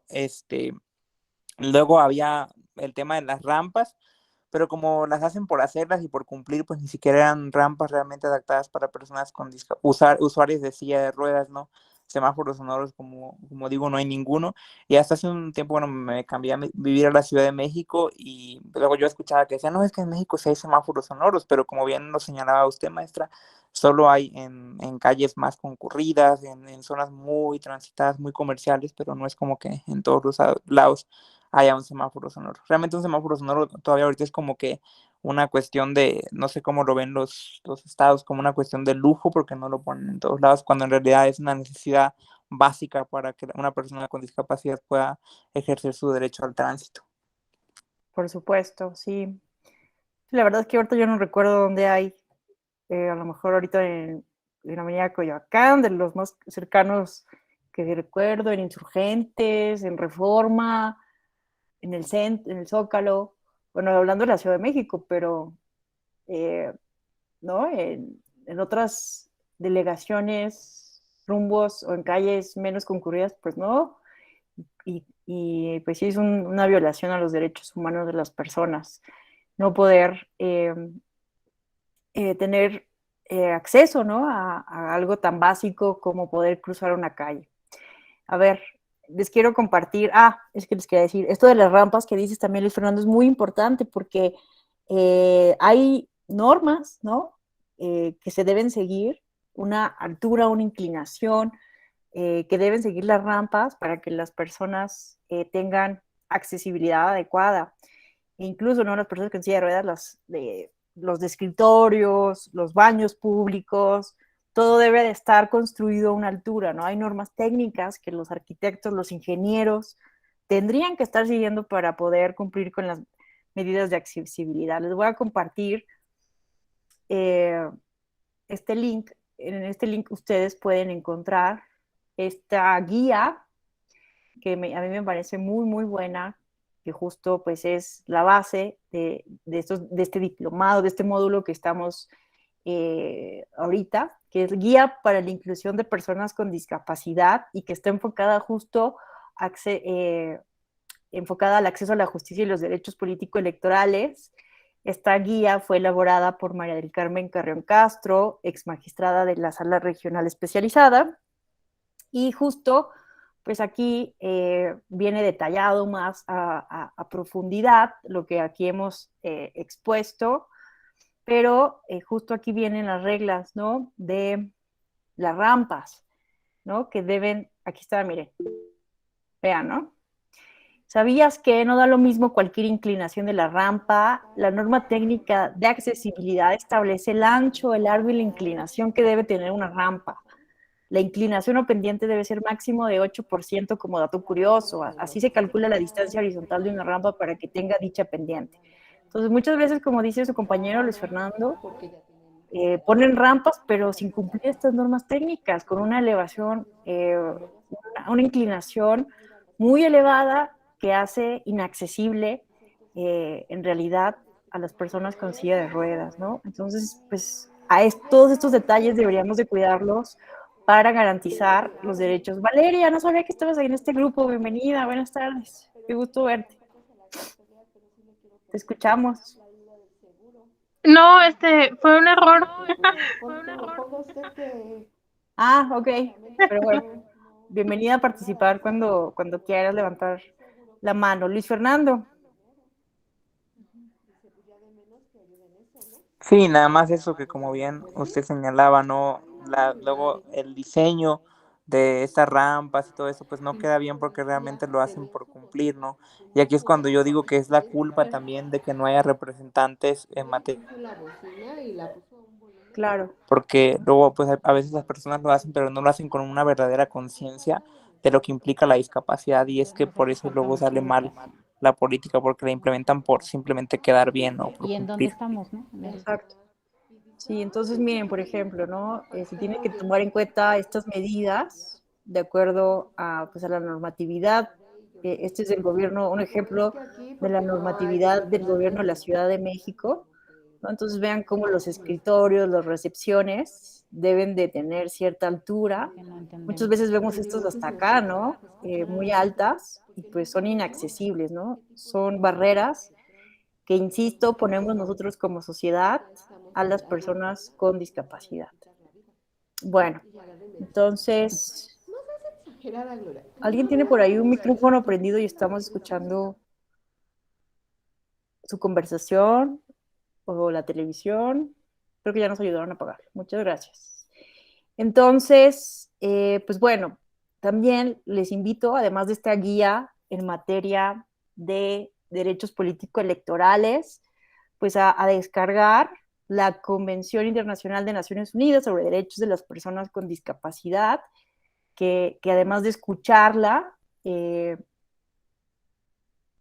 pueden ustedes, aquí hay un ejemplo, ¿no? Muchas veces hay como controversia sobre los formatos de lectura fácil de las sentencias, y hemos visto, ¿no?, las controversias en redes sociales, porque a veces se abusa de estos formatos o no se sabe cómo hacerlos y solamente se le ponen dibujitos, pero me parece que justo este formato de lectura fácil de esta convención sobre las personas con discapacidad es un buen ejemplo. Después lo ven ustedes, pero bien, estos son los descriptores de accesibilidad del documento.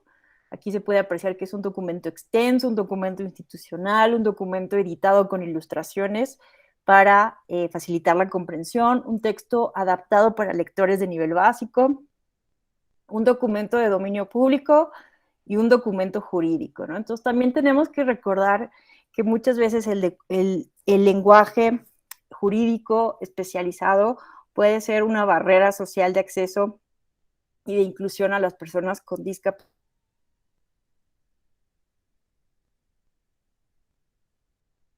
Que contiene todos los derechos de las personas con discapacidad, pero vean, este es un formato de lectura fácil, ¿no? Introducción.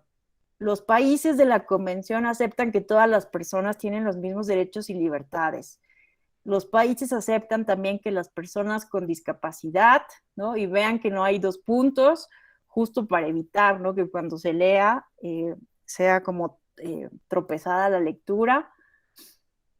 Y bueno, aquí están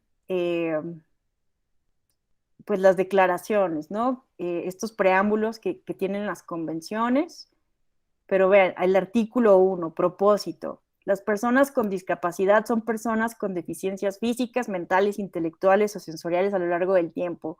La convención quiere que estas personas tengan todos los derechos humanos, todas las libertades, sean respetadas como las demás personas, participen plenamente en sociedad.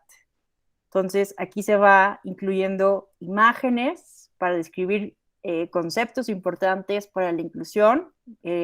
Aquí braille, lengua de signos. Bueno, entonces ustedes lo revisan después con calma, pero vean, me gustó mucho porque este es un gran ejemplo de formato de lectura fácil, ¿no?, que ha sido controversial recientemente. Y bueno, entonces, ¿qué hora tenemos? Ya se nos está acabando el tiempo.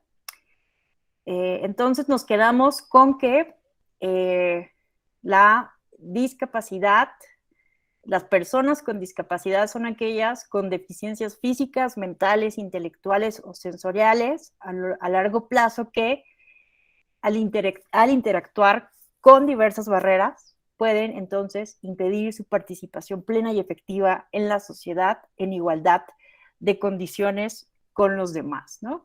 Entonces, pues este esquema nos puede ayudar entonces a entender qué entendemos hoy en día por discapacidad, ¿no?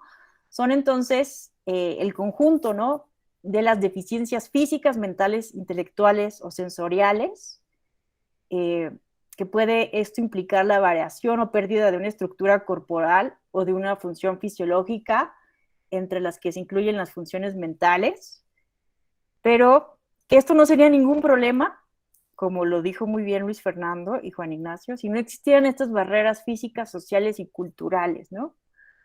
Que las barreras son todos aquellos factores del entorno de una persona cuando están presentes o ausentes y limitan el funcionamiento y generan discapacidad. Esto lo dice la OMS desde el 2001. Las barreras físicas están presentes en el mundo físico creado por el ser humano, tanto materiales como de la información y comunicación. Las barreras sociales son los servicios, programas, políticas y sistemas de organización política social, incluidas las normas y las leyes que limitan o anulan por defecto u omisión el ejercicio pleno de todos los derechos humanos a las personas con discapacidad. Y las barreras culturales son aquellas cuando se establecen relaciones con personas que mediante actitudes, comportamientos, valores, sensibilidades, costumbres y aspiraciones generan la discriminación y la exclusión, ¿no? Entonces, estas deficiencias físicas, mentales, intelectuales o sensoriales, aunado y principalmente por estas barreras físicas, sociales y culturales, pues es lo que genera la discapacidad, ¿no? El concepto que evoluciona con el tiempo y resulta de la interacción entre las personas con deficiencias y las barreras debidas a la actitud y al entorno, que evitan su participación plena y efectiva en la sociedad en igualdad de condiciones con los demás. Y para cerrar, ya mañana continuamos, ¿cuáles son los tipos de discapacidad de acuerdo con esta convención de los derechos de las personas con discapacidad? Hay discapacidades físicas, intelectuales, mentales o psicosociales y discapacidades sensoriales, ¿no? Como la discapacidad visual y la discapacidad auditiva. Mañana seguimos explicando estos conceptos importantes, pero sobre todo mañana vamos a profundizar, vamos a ver cifras de la discriminación, pero vamos a entrar sobre todo a analizar el tema de los derechos político-electorales de las personas con discapacidad y los casos que han llegado al conocimiento de la jurisdicción electoral, de la justicia electoral, porque como les mencionaba, es bien importante que discutamos cuál tendría que ser la relación de las personas con discapacidad que entran por una acción afirmativa con los colectivos que representan. Muchísimas gracias a todas, a todes por su atención. No sé si alguien quisiera hacer alguna reflexión final o tuvieran una última pregunta o comentario. ¿No? ¿Todos muy bien? Yo sí. Venga, Luis Fernando. No, pues nada, solo agradecer y me encanta cómo se está llevando a cabo el diálogo, ¿no? Respecto de esos temas de grupos vulnerables, en este caso de personas con discapacidad. Creo que finalmente es así conforme a experiencias, conforme a más platicado, más haciendo conciencias, como yo creo que verdaderamente se puede cambiar la cultura, ¿no? Porque a lo mejor que ganáramos con empezar a leer y a leer y a leer sobre el tema, si no realmente lo reflexionamos. Entonces me encanta este espacio que es un tanto reflexivo. Gracias. No, al contrario, estoy bien agradecida contigo y con Juan Ignacio principalmente porque qué mejor que escucharles a ustedes directamente, que ustedes forman parte de colectivos, que son personas con discapacidad y que nos comparten directamente cuáles son sus situaciones, sus percepciones, cómo quieren ser nombrados, cómo prefieren ser nombrados. La verdad es que ha sido muy, muy enriquecedor escucharles. Yo creo que poco puedo yo enseñarles a ustedes, al contrario, creo que estoy aprendiendo yo más de ustedes con estas experiencias y testimonios que nos están aquí compartiendo a todos quienes estamos en esta sala. Les agradezco de verdad muchísimo que participen, porque en otros diplomados ocurre también que no quieren participar y también se vuelve muy tedioso, ¿no? Que todo sea un monólogo de los profesores investigadores de la EGE. es mucho más enriquecedor el diálogo siempre, se aprende mucho más. Muchísimas gracias, Luis Fernando, Juan Ignacio, a todos también quienes participaron, a Sujei, que también nos contó sus testimonios, a Fernando, su punto de vista. El día de mañana nos vemos para seguir dialogando sobre este importantísimo tema. Les deseo que tengan una excelente noche. Gracias, buenas Muchas noches. gracias, igualmente. Gracias. Gracias, buenas mañana. tardes. Que descansen, Saludos. nos vemos mañana. Gracias. Muchas gracias, hasta mañana. Gracias, Marisa, también ya te vi y también hiciste comentarios en el chat. Gracias.